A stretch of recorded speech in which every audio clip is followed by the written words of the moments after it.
తెలంగాణను ఎండబెట్టి గోదావరిని కొల్లగొట్టే కుతంత్రాలు జరుగుతున్నాయి. కావాలనే కాళేశ్వరం పైన ఒక కుట్ర సాగుతుంది. ఆ కుట్ర కుతంత్రాన్ని పక్కాగా అమలు చేస్తున్న పరిస్థితి. సాగునీటి ప్రాజెక్టులో లోపాలు తలెత్తడం సహజం. పొరుగున ఉన్న ఏపీలో కేంద్ర రాష్ట్ర ప్రభుత్వాలు కలిసి కడుతున్న పోలవరం ప్రాజెక్టులో డయాఫ్రమ్ వాల్ కొట్టుకుపోయింది. అది కేంద్ర జల సంఘమే డిజైన్ చేసింది. అయినా ఆ అవాంతరాలను తొలగించుకొని ప్రాజెక్టు పనుల్ని ముందుకు తీసుకుపోతున్నారు. కాళేశ్వరంలో ఒక చిన్న భాగమైన మేడిగడ్డ బ్యారేజ్లో కేవలం ఒకే ఒక పిల్లర్ కుంగిపోయింది. దాన్ని సరిచేసుకుని ప్రాణహిత జలాల్ని ఎత్తిపోసుకోవచ్చు. కానీ కావాలనే కాళేశ్వరం అట్లా ఎండబెట్టుతుంది. తెలంగాణ నీటి హక్కుల్ని రాష్ట్ర ప్రభుత్వమే హరించి వేస్తోంది అన్నటువంటి అభిప్రాయం వ్యక్తమవుతుంది. ఎస్ రాకేష్ గారు, మనం అదే మాట్లాడుతున్నాం. గోదావరిని ఇట్లా తరలించకపోతున్నారు. At the same time Kaleshwaram పేరుతో కాళేశ్వరం అడ్డుగా పెట్టుకొని, ఆ మేడిగడ్డ కుంగుబాటును అడ్డుగా పెట్టుకొని జరుగుతున్నటువంటి కుతంత్రం గురించి ఇంకా లోతుగా ఎట్లా మనం డిస్కస్ చేసుకోవచ్చు? ఒకటే అండి, ఏదైతే కాంగ్రెస్ పార్టీ మాట్లాడుతుందో స్పష్టంగా ఒక మాట ఏంటంటే, నువ్వు కాళేశ్వరం కుంగిపోతుంది, కుంగిపోయింది అన్నావు. దాన్ని రిపేర్ చేయొచ్చు అని చెప్పేసి డ్యామ్ సేఫ్టీ అథారిటీ కూడా చెప్పింది అన్నావు. ఇంతవరకు అక్కడ తట్టెడు మట్టి తీయాలి. ఈ 150 అంటే ఈ 1.5 ఇయర్లో అక్కడ కాళేశ్వరం ప్రాజెక్ట్ దగ్గర నువ్వు చేపట్టిన చర్యలేంది? కనీసం అన్నారం మేడిగడ్డ దగ్గరనే మన చర్యలు చేపట్టడానికి ఇది చేపట్టినా అని చెప్పినావా? ఉత్తనే బదనాం రేపి కేసీఆర్కు క్రెడిట్ రావద్దని చెప్పేసి మొత్తం కూడా మన తెలంగాణ ఎండబెట్టేటువంటి పరిస్థితి. మరి కేసీఆర్ క్రెడిట్ రావద్దంటే నేను ఏది అందాల బామ్మల తందరిని పట్టుకొని తిరిగినావు కదా. ఏడికి తిరిగినావు నువ్వు? యాదగిరి గుట్ట కాడికి పోయినావు. ఏడికి పోయినావు నువ్వు? సెక్రటరియట్ కాడికి పోయినావు. ఏడికి పోయినావు నువ్వు? టీ హబ్ కాడికి పోయినావు. ఏడికి పట్టుకొచ్చినావు? కమాండ్ కంట్రోల్ స్టేషన్ దగ్గర తీసుకొచ్చినావు. ఏడికి పోయినావు? బుద్ధవనం దగ్గరికి పోయినావు. అవన్నీ కూడా కేసీఆరే అంతకుముందు జీరో గ్రౌండ్ అసలు ఏం లేకుండా అక్కడ వాటన్నింటిని నిర్మించిండు. ప్రపంచ ప్రఖ్యాతికి చాటి చెప్పింది అవన్నీ కేసీఆర్. ఈరోజు కాళేశ్వరం ప్రాజెక్ట్ కూడా ప్రపంచంలో అతిపెద్ద ఇరిగేషన్ లిఫ్ట్ ప్రాజెక్ట్ అయింది. ఒక్క పిల్లర్ కుంగినందుకు నువ్వు మొత్తం ప్రాజెక్ట్ నాకు అక్కర్రాదని చెప్పినావు. అదంతా ఒక ఎత్తు అయితే ఏం చేశారు ఇక్కడ?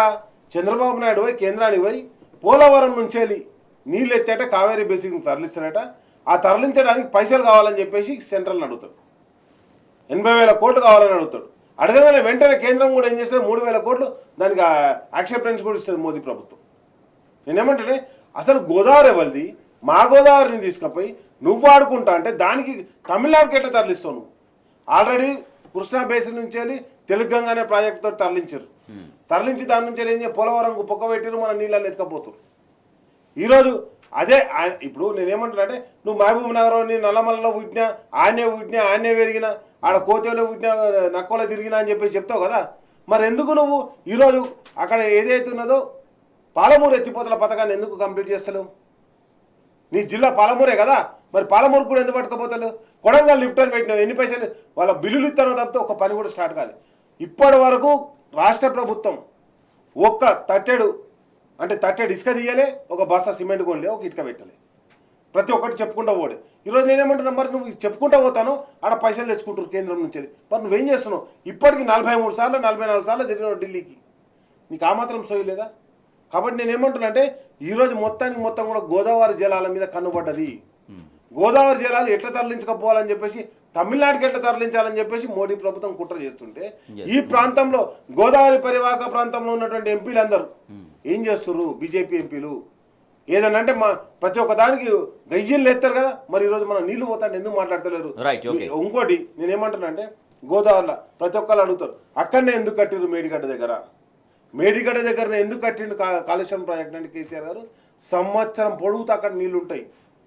వీళ్ళు ఏమంటారు? కాంగ్రెస్ వాళ్ళు పైన కట్టచ్చు కదా అంటారు. పైన మరి మీరు కడతానని మీరు కట్టకపోయారు. ఇప్పుడు 1.5 ఇయర్ అవుతుంది, ఎందుకు కడతలేరు? అక్కడ మీరు కూడా కట్టచ్చు కదా ప్రాజెక్టులు. మరి కేసీఆర్ గారు ఒక సంకల్పంతో ఒక ప్రాజెక్టులను మొత్తం కంప్లీట్ చేసిండు. అరే పోలవరం ఇప్పటికి 40 ఏళ్ళ నుంచి చెప్తారు పోలవరం కడుతుర్రు అని, ఇంతవరకు కట్టలేకపోయారు. నేనేమంటారు, కేసీఆర్ కట్టిందని నిలబెట్టుకునే స్టోరీ లేదు మీకు. ఒకసారి కేసీఆర్ గారు కట్టిన తర్వాత, ఒకసారి అంటే ప్రాజెక్ట్ నిర్మాణం అయిన తర్వాత అది జాతి సంపద, మన సంపద. ఈరోజు కుట్రలు చేస్తున్న వెదిర శ్రీరామ్ తెలంగాణోడే, రేవంత్ రెడ్డి తెలంగాణోడే. ఇద్దరు కలిసి కుట్రలు చేసి ఏడికి తీసుకుపోతుర్రు? తమిళనాడుకు నీళ్ళు తీసుకుపోతారట. నేనేమంటానంటే ఇది మొత్తం ఒక కుట్రలో భాగంగా నడుస్తుంది. కేసీఆర్ మీద కాదు, ఈ తెలంగాణ సమాజం మొత్తం మీద జరుగుతున్న కుట్ర. ఆ కుట్రను ఎదుర్కోవడానికే ఈరోజు అంటే కేసీఆర్ అంటే ఆయన ఒక నాయకుడు మాకు ఇచ్చిన దేవుడు. ఆయన ఆధ్వర్యంలో మేము పోరాటం చేస్తున్నాం. కాబట్టి ఆయన ఒక శక్తిని మసిపారే విధంగా వీళ్ళు కుట్రలు చేస్తున్నారు. ఆ కుట్రలు తప్పకుండా ఏదైతే తెలంగాణ ఉద్యమం మీద ఆ రోజు కుట్రలు జరిగితే కేసీఆర్ గారి నాయకత్వంలో ఏ విధంగా ఎదుర్కొన్నామో, ఈ రోజు కాళేశ్వరం ప్రాజెక్ట్ మీద జరిగే కుట్రలను కూడా అదే విధంగా కేసీఆర్ నాయకత్వంలో ఎదుర్కొన్నాం. విజయ్ గారు, పార్టీలు వేరు, రాజకీయాలు ప్రాంత ప్రయోజనాలు ఇవన్నీ కూడా వేరు వేరు. సో పార్టీలు ఎవరైనా ఉండొచ్చు, తర్వాత రాజకీయాలు ఎవరితో విమర్శలో పరస్పర విమర్శలు మాట్లాడచ్చు, కానీ రాష్ట్ర ప్రయోజనాలని ప్రజా ప్రయోజనాలని దెబ్బతీసేటువంటి కుతంత్రాలకు పాల్పడద్దు. అక్కడ అందరూ ఒకటి కావాల్సిన అవసరం ఉంటుంది. అందరూ రాష్ట్ర ప్రయోజనాల కోసం నిలబడాలి. ఇవాళ కాంగ్రెస్ ప్రభుత్వం అనుసరిస్తున్నటువంటి వైఖరి తెలంగాణ ప్రాంతానికి తెలంగాణ ప్రయోజనాలకి ఎంత శాపంగా పరిణమిస్తూ ఉన్నాయి. చాలా ఘోరాతి ఘోరమైనటువంటి మళ్ళా ఎడారిగా తలపించే విధంగా వీళ్ళు వ్యవహరిస్తున్నటువంటి తీరు. కనీసం ఫైట్ చేసే అవకాశం కూడా ఇస్తలేరు. ఫైట్ కూడా చేయలేకపోతున్నారు. కాడెత్తేసి మాది మేము ఇక్కడ ఏమొస్తుంది, ఇక మళ్ళీ భవిష్యత్తు ఉందో లేదో రాజకీయంగా అనే ఒక ఆలోచనతోటి ఈ అంశాలు, ఇటువంటి అంశాలు రాష్ట్ర అభివృద్ధికి సంబంధించినది కావచ్చు, రాష్ట్రం మీద జరుగుతున్నటువంటి కుట్రలు కావచ్చు, జలవనరుల మీద జరుగుతున్నటువంటి మోసం కావచ్చు, ఈ మోసాల మీద రాష్ట్ర ప్రభుత్వం స్పందించట్లేదు. ఎందుకు? మాకు భవిష్యత్తు రాజకీయ ఫ్యూచర్ లేదు, దిగి ఉన్నంతనే ఏదో ఒకటి పర్సనల్గా సెటిల్ కావాలనే ఒక ప్రధానమైనటువంటి లక్ష్యమే కనిపిస్తుంది తప్ప, లేకపోతే ఈ పార్టీకి ప్రభుత్వమే చొరవ తీసుకొని కేంద్రం మీద, అటు ఆంధ్రప్రదేశ్ మీద ఉద్యమాలు చేయాల్సినటువంటి సమయం అండి. ఈ జలవనరులకు సంబంధించి మన నీళ్ళని నువ్వెట్లా తీసుకుపోతున్నావు, మా నీళ్ళని నువ్వెట్లా తీసుకుపోతున్నావు అని ప్రభుత్వమే తనకు తాను ధర్నాలు చేసి తనకు తాను పెద్ద ఎత్తున తెలంగాణ కోసం ఆరాటపడేటువంటి సమయంలో కాడెత్తేసి ఎక్కడెక్కడో తిరుక్కుంటా నేను ఏమేమో చేసినా, ప్లస్ మొత్తం దివాలా దిశ కూర వండుకొని తినండి, నన్ను కోసుకొని తిన్నా, ఈ రకమైనటువంటి మాటలు మాట్లాడేందుకైనా సీఎం చేసింది. నువ్వు మొత్తం సీఎం అయ్యి రాష్ట్రాన్ని ఇంకా నెక్స్ట్ లెవెల్లోకి తీసుకెళ్తారని ఎవరైనా మీరు చెప్పిర్రు, ఆ నెక్స్ట్ లెవెల్లోకి తీసుకెళ్తామని. ఆ నెక్స్ట్ లెవెల్ కాదు కదా, మొత్తం అడుగంటే విధంగా అడుగున పడేస్తున్నటువంటి సిచ్యువేషన్ కనిపిస్తున్నది. ముఖ్యంగా నీటి వనరులు, తెలంగాణ అంటేనే తెలంగాణ ఇన్నాళ్ళు 60 ఏళ్ళ నుంచి దోపిడీకి గురైందే నీటి వనరుల మీద. ఆ నీటి వనరులను అంతో ఇంతో ఒడిసిపట్టి కొంచెం ఉపయోగంలోకి తెచ్చేటువంటి సమయంలో మళ్ళా చేస్తున్న కుట్రలను ఛేదించాల్సినటువంటి అవసరం ఉన్న సమయంలో నీకు కేసులు ఉన్నాయనో, లేకపోతే మోడీకి భయపడో, లేకపోతే చంద్రబాబు నాయుడుకి ఇంకే రకంగానో లొంగిపోయో మా గురువు అనో అక్కడి నుంచి ఈ రకమైనటువంటి ధోరణి, నిర్లిప్తత, నిర్లక్ష్యము చేసుకున్నారులే. అసలు ఒక్క స్టేట్మెంట్ కూడా ప్రభుత్వం ఇస్తుందా దీని మీద ఇంత పెద్ద ఎత్తున లోపటంగా కుట్ర జరుగుతుంటే ప్రభుత్వమే ఇప్పటికి నువ్వు పోయిన 43 సార్లు దీని మీద నువ్వు నిధులు తేకపోయినా దీని మీద పోరాటం చేసినా తెలంగాణకు సంబంధించి నీకు ఇంట్రెస్ట్ ఉందని సమాజం అనుకునేవాళ్ళు. పోరాటం లేదు, చూసి చూడనట్టు చంద్రబాబుకే సాగిలపడి సహకరించడం, నాదేం పోయింది, మొత్తం పోని నీళ్లు పోని, నేనైతే ముఖ్యమంత్రిని అయినా కదా అనే ధోరణే కనిపిస్తుంది. దీనిని సమాజం గ్రహించాల్సినటువంటిది అన్ని రాజకీయ పార్టీలు. మిగతా రాజకీయ పార్టీలు ఎట్లా బీజేపీ రాదు, కాంగ్రెస్ మొత్తం పూర్తిగా చేతులు ఎత్తేసినటువంటి సిచ్యువేషన్. మళ్ళీ ఉద్యమ పార్టీగా ఉన్నటువంటి బీఆర్ఎస్ వాళ్ళే, బీఆర్ఎస్ నాయకత్వం బాగా ఆలోచించి తెలంగాణ సమాజాన్ని ఆదుకోవాల్సినటువంటి బాధ్యత బీఆర్ఎస్ పార్టీ మీదనే ఉందనేది కనిపిస్తుంది. రైట్, రాకేష్ గారు. అంటే మన గతంలో కూడా చంద్రబాబు నాయుడు ముఖ్యమంత్రిగా ఉన్నప్పుడు కూడా చేసినటువంటి కుట్ర మనం గమనించాలి. ఏమైంది? ప్రాణహిత చేవల్లో ఎక్కడైతే నీటి లభ్యత లేదో అక్కడ కడదామని చెప్పేసి ఒక ప్రణాళిక రూపొందించారు. అది రూపొందించిన తర్వాత మళ్ళీ ఏం చేశారు వాళ్ళు? కంప్లీట్గా ఏదైతే ఇంద్రావతి వచ్చే కాడ అసలు దేవాదుల ప్రాజెక్ట్ లిఫ్ట్ చేయాలంటే ఎట్లా నీళ్ళు లిఫ్ట్ చేయాలి? అక్కడ బ్యారేజ్ ఉండదు, ఏముండదు, గోదావరి పోతుంటుందట, దాంట్లో మోటార్లు వేసి నీళ్ళు గుంజుకోన్నట. అందుకే కదా అక్కడ తుపాకుల కూడా అంటే ప్రాజెక్ట్ కట్టి సమ్మక్క సరక్క బ్యారేజ్ కట్టింది కేసీఆర్ గారు. నేనేమంటే ఎక్కడికక్కడ బ్యారేజీలు, షేకాండ్ బ్యారేజీలు కట్టి తద్వారా నీటిని మొత్తం కూడా మనం తరలించుకునేటువంటి పరిస్థితి.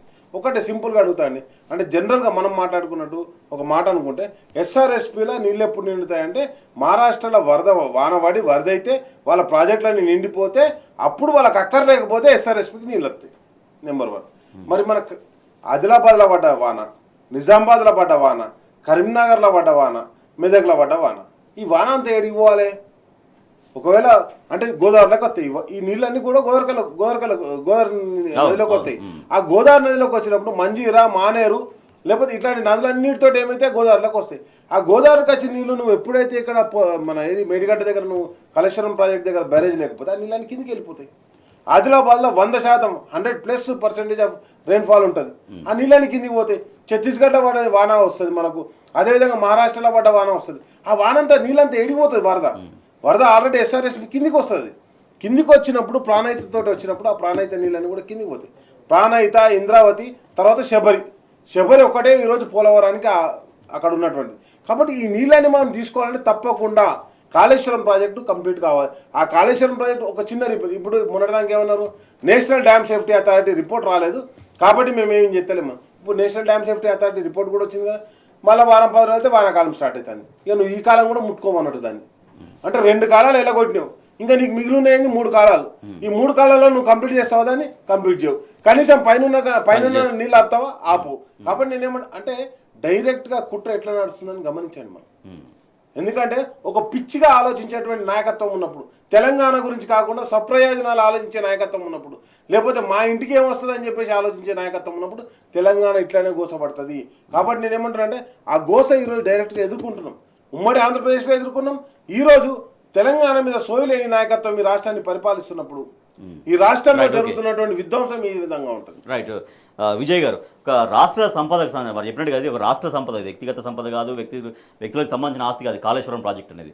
అట్లా రాష్ట్ర సంపదని హేళన చేసే విధంగా ముఖ్యమంత్రి అనేక సందర్భాల్లో కాళేశ్వరాన్ని కూలేశ్వరం అంటూ దాన్ని మరింతగా దాని యొక్క గొప్పదనాన్ని, దాని యొక్క ఉన్నతిని తగ్గించే స్థాయిలో మాట్లాడుతున్నటువంటి వైనం కూడా చూస్తున్నాం. దాన్ని నిజంగా రిపేర్లు ఉంటే డెఫినెట్గా చేసుకోవచ్చు. అంత పెద్ద ప్రాజెక్టు విషయంలో రిపేర్లు అనేవి సర్వసాధారణంగా జరుగుతూ ఉంటాయి. అట్లా కాపాడి ఇంకా దానికి ఇంకేమైనా ఉంటే దానికి ఇంకా డెవలప్ చేసుకుంటూ వెళ్ళాలి. కానీ కాళేశ్వరాన్ని కూలేశ్వరం అంటూ దాని స్థాయిని, దాని గొప్పదనాన్ని దిగజార్చే విధంగా ముఖ్యమంత్రి అనేక సందర్భాల్లో మాట్లాడుతున్నారనేటువంటి చర్చ సాగుతూ ఉంది. ఆయనే తెలంగాణ స్థాయిని, కాళేశ్వరం స్థాయిని తగ్గించడం అంటే తెలంగాణ స్థాయిని తగ్గించడమే. ఈయన నిరంతరం అదే పని చేస్తున్నాడు. తెలంగాణకు సంబంధించినటువంటి ఆర్థిక వ్యవస్థను దివాలా దించిండని బయట చెప్తున్నాడు. తెలంగాణ నీటి వనరులో ఉన్నటువంటి ఒక పెద్ద కాళేశ్వరానికి సంబంధించి ఒక అసెట్టు, తెలంగాణ సంపద, దాన్ని అది కూలేశ్వరాన్ని దాన్ని చిన్న చూపు చూసే విధంగా చేస్తున్నారు. మరి ఈ 10 ఏళ్ల కాలంలోనే ఇంత వ్యవసాయ ప్రొడక్షన్ ఎట్లా వచ్చింది? మరి నీటి వినియోగం ఏ రకంగా ఒక ప్లాన్ ఉంటేనే ఈ రకమైనటువంటి నీటి వినియోగం ఉండడం వల్లనే, భూగర్భ జలాలు పెరగడం వల్లనే, వరదలు వివిధ రకాల పంట కాలువల నీళ్లు రావడం వల్లనే ఇంత ప్రొడక్షన్ పెరిగింది. ఇది అంతా గమనించుకోకుండా నిరంతరం తెలంగాణ అంటే ఒక నెగిటివ్ మైండ్ సెట్ ప్రజల్లో చొప్పించడానికి, తన నెగిటివ్ ఉన్నటువంటి దాన్ని మొత్తం నెగిటివ్, తెలంగాణ అంటే ఒక పాజిటివ్ దృక్పథం కాకుండా తెలంగాణ అంటే ఒక నెగిటివ్ దృక్పథం. ఇది ఒక దివాలా తీసిన రాష్ట్రం, అప్పులు పుడతలేవు, దొంగలు అనుకుంటున్నారు, క్యాన్సర్ అని అన్ని ఈయన ఒక ముఖ్యమంత్రి చేయరానటువంటి తెలంగాణ సమాజం మీద, తెలంగాణ మీద అసలు ఈయన తెలంగాణ ముఖ్యమంత్రి అనే డౌట్ కొట్టే విధంగానే వ్యవహరిస్తున్నటువంటిది. ఇక నీకు అప్పులు పుడతలేవు, ఇంత ఘోరంగా తెలంగాణను అవమానిస్తుంది. ముఖ్యమంత్రిగా ఉండి మళ్ళీ ముఖ్యమంత్రిగా అన్ని అనుభవించుకుంటూ ఒక ప్రజాప్రతినిధి అని, ఒక ముఖ్యమంత్రి వ్యక్తిగతంగా తెలంగాణ సొమ్ముల మీద బాగుపడుతూ రాజకీయంగా పేరు వచ్చినటువంటి అవకాశము ఉన్నదాన్ని, తెలంగాణ భూభాగాన్ని, తెలంగాణ రాష్ట్ర విభజన తర్వాత తెలంగాణని ఈ రకంగా తెలంగాణోడే అవమానించడము, అవమానకరంగా మాట్లాడడం అనేది సరైనది కాదు. తెలంగాణ ఆత్మగౌరవాన్ని దెబ్బతీయడమే, తెలంగాణ ప్రజలను ఆత్మ న్యూన్యతలోకి, ఇన్ఫీరియారిటీ కాంప్లెక్స్లోకి నెట్టడమే. ఒక నెగిటివ్ మైండ్ సెట్ని నిరంతరం డెవలప్ చేసుకుంటే, ఒక పరిపాలకుడే నెగిటివ్గా తయారైతే రాష్ట్రం ఏ రకంగా అధోగతి పాలవుతుంది అనేది ఇది ఒక బెస్ట్ ఎగ్జాంపుల్. ఇది ఒక తెలంగాణకు శాపంగానే ఉన్నటువంటి అంశం. నిరంతరం నెగిటివ్ ఏందండి తెలంగాణ మీద, ప్రతి అంశం మీద నెగిటివే. పారిశ్రామిక అంశం మీద నెగిటివే మాట్లాడతాడు, అదేవిధంగా ఆర్థిక వ్యవస్థ మీద నెగిటివే మాట్లాడుతుంటాడు, ఇరిగేషన్ మీద నెగిటివే మాట్లాడుతుంటాడు, వ్యవసాయ రైతాంగం మీద నెగిటివే మాట్లాడుతుండే, విద్య మీద నెగిటివే, అదే విద్యుత్ అన్ని అంశాల మీద నెగిటివ్గా మాట్లాడి ఒక నెగిటివ్ శైలిలోకి తెలంగాణని, పాజిటివ్గా ఉన్నటువంటి తెలంగాణని, కాన్ఫిడెన్స్గా ఉన్నటువంటి తెలంగాణని ఒక నెగిటివ్ శైలిలోకి వెనక తిరోగమన రీతిలో పయనించే విధంగా ఆయన మాత్రం పర్సనల్గా పురోగమనం సాధిస్తూ తెలంగాణ సమాజాన్ని, తెలంగాణ ప్రజలను ఒక నెగిటివ్ శైలిలోకి తీసుకుపోతున్నటువంటి వ్యక్తి పరిపాలన సాగించడం అంటేనే తెలంగాణ సమాజం తలదించుకునేటువంటి పరిస్థితి ఉన్నది. రైట్. రాకేష్ గారు, జరుగుతున్నటువంటి తిరోగమన చర్యల్ని ప్రజలు చాలా ఇంపార్టెంట్. ప్రజలు ఎట్లా గమనిస్తున్నారు? గత 6 దశాబ్దాలుగా ఉమ్మడి రాష్ట్రం ఉన్న సమయంలో ఎట్లా నీటి హక్కులు హరించబడ్డాయి, తర్వాత 10 సంవత్సరాల బీఆర్ఎస్ ప్రభుత్వ హయాంలో నీటి హక్కులు ఎట్లా కాపాడబడ్డాయి, మళ్ళీ ఇవాళ జరుగుతున్న పరిణామాలు, ఇవన్నీ కూడా ప్రజలు చాలా నిశ్చితంగా ఎట్లా గమనిస్తూ ఉన్నారు? ఒకటే మాట చెప్తా, తెలివిలేని నాయకులు ఉన్నటువంటి కాంగ్రెస్ పార్టీ నాయకులు ఏమంటారు, ఇప్పుడే వచ్చినాయి పంటలు, అప్పుడు వచ్చినాయి, ఇప్పుడు వచ్చినాయి, వాన పడితే వచ్చినాయి అని చెప్పి నాయకులు నేను ఒకటే అడుగుతున్నా. 2004 నుంచి కాంగ్రెస్ ప్రభుత్వమే కాదు, 2004లో 2004 నుంచి 2024 దాకా ఈ 20 ఏళ్ల కాలంలో పంట ఉత్పత్తి తెలంగాణలో ఎంత ఉందో తీసి బయట పెట్టు. నీ దగ్గర రికార్డులు ఉన్నాయి కదా. మరి కేసీఆర్ గారు ప్రాజెక్టులే నిర్మాణం చేయకపోతే మరి అంతకుముందు కూడా గవ్య వానాలు పడ్డాయి. అవేం కాంగ్రెస్ వానాలు, ఇవేం కేసీఆర్ వానాలు కాదు కదా, వాననే కదా. మరి నేనేమంటాను అంటే కేసీఆర్ గారు ఉన్నప్పుడు ఎందుకు పంట ఉత్పత్తి పెరిగింది అంటే కేసీఆర్ గారు ఏమన్నా స్పెషల్గా వానాలు అంటే అంటే నేనేమంటాను అంటే ప్రతి ఒక్కటి కేసీఆర్ గారిని విమర్శించడమే. వీళ్ళ భయం అంతా ఏంటంటే, బాధ అంతా ఏంటంటే, కేసీఆర్ గారు పోరాటాలతో తెలంగాణ తీసుకొచ్చిండు. కేసీఆర్ను కంపల్సరీ ఒక దోషం చేయాలని ఒక కుట్ర నడుస్తుంది. ఇది కంప్లీట్గా కేసీఆర్ గారి మీద కుట్రతో దాన్ని పెట్టుకొని తెలంగాణను వేధిస్తుర్రు, తెలంగాణను సాధిస్తుర్రు. కాబట్టి నేను ఏమన్నా తెలంగాణను ఏ విధంగా వేధించాలంటే, కేసీఆర్ గారిని వేధిస్తే తెలంగాణ మొత్తాన్ని వేధించినట్టు, తెలంగాణ ప్రజల్ని బాధ పెట్టినట్టు అని చెప్పేసి ఈరోజు ఆ కుట్రకి పాల్పడుతున్నారు. ఈ కుట్రలతోటి బలి అవుతుంది ఎవరు అంటే తెలంగాణ రైతులు, తెలంగాణ ప్రజానీకం. కాబట్టి నేను ఏమంటున్నానంటే, ఈరోజు ఎక్కడ చూసుకోరు మీరు. ఎందుకు కేసీఆర్ గారు ఇంతకుముందు మిత్రుడు అన్నట్టుగా, విజయాన్ని అన్నట్టుగా నేనేమంటా కరెంటు మీద కుట్ర. ఈరోజు హైటెక్ సిటీలో ఒక గంట సేపు ఉందంప, ఎన్నిసార్లు కరెంటు పోతాం మనకు అనిపిస్తుంది. కాబట్టి నేను ఏమంటానంటే, ప్రతి ఒక్క దాని మీద కేసీఆర్ చేసిన అభివృద్ధి మీద ప్రతి ఒక్క దాని మీద ఒక కుట్రపూరితంగా వ్యవహరిస్తున్నటువంటి పార్టీ కాంగ్రెస్ పార్టీ. కాబట్టి నేను ఏమంటున్నా, ఒకటే ఈరోజు సార్కు కేసీఆర్ గారికి నోటీసులు ఇస్తారు. నోటీస్ దేనికి ఇస్తాం? మాట్లాడదాం. డీటెయిల్గా మాట్లాడదాం. ఇక తెలంగాణను ఎండబెట్టి గోదావరిని కొల్లగొట్టే ప్రయత్నం జరుగుతోంది. అది కేంద్రం ఆధ్వర్యంలో జరుగుతున్నటువంటి కుట్ర. ఇటు కేంద్రం, ఇటు ఏపీ గవర్నమెంట్, ఇటు తెలంగాణ గవర్నమెంట్ మూడు కలిసి తెలంగాణను ఎండబెట్టే ప్రయత్నం జరుగుతోంది అనేటువంటి ఒక ఆందోళన వ్యక్తమవుతుంది. ఇక కాళేశ్వరం ప్రాజెక్ట్ అంటే, కాళేశ్వరం అంటే అది ఒక ప్రాజెక్టు కాదు, ఒక ప్రాజెక్టుల సమాహారం. అది అనేక నిర్మాణాల సమాహారం, పలు పాత కొత్త ప్రాజెక్టుల సమూహం.